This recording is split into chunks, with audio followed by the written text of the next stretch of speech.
Magandang umaga po sa ating lahat. Ako po si Barangay Chairman Aimee Santiago ng Barangay Yamukaw.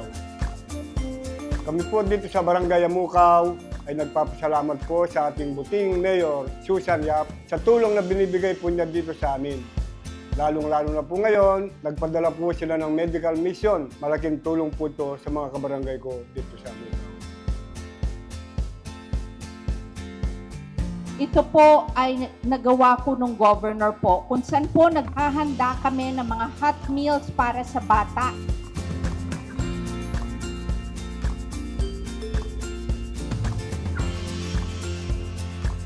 Ang ibig sabihin ng centralized kitchen, doon magluluto, magpapakain doon sa eskwela, pero naghahatid din kami nung pagkain sa mga karatig eskwela. Gusto ko malalakas ang mga bata, tama ang timbang para nakakapag-aral mabuti, no?